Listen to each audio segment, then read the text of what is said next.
And so for that reason, I believe it's very important in this season for us to not only hear the word, but to apply that word and to walk it out on a daily basis. In the Hebrew thinking, there is basically a perspective that sounds like this as it relates to time. There's a belief system that life is filled with moments when certain actions and certain responses are absolutely necessary.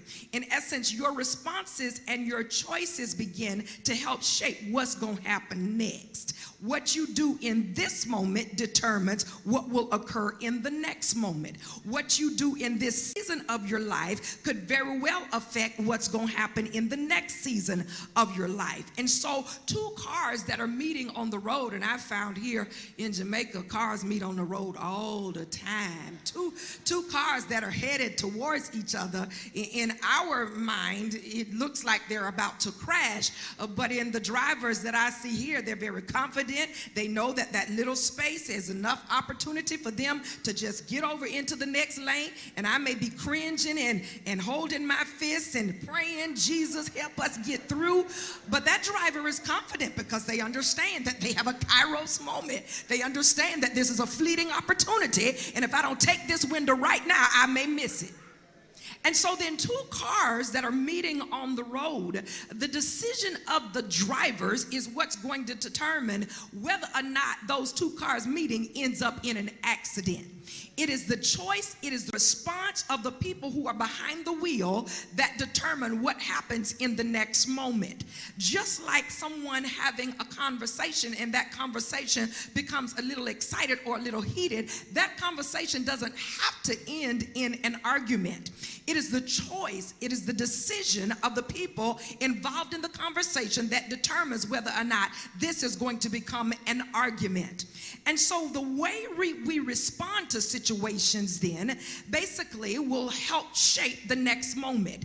And so even though our response may sometimes provide something that is temporal, may sometimes provide something that has an immediate effect, there are many instances when our responses, the choices that we make, will have long-term implications throughout the rest of our lives. The person you chose to marry has a long-term implication for the rest of your life. The number of children you choose to have has a long-term implication that has a tendency to affect you for the rest of your life. And so along with that Hebrew perspective is also this implication.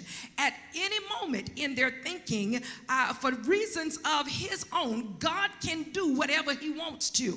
In essence, the idea of God's sovereignty takes prominent place in this thought. And so there is nothing that ultimately usurps the authority of God. He can really do what he wants to because he is sovereign. Now, he gives us the opportunity to make choices, but if God wanted a thing to end up a certain way, his sovereign nature says, I can switch it if I want to.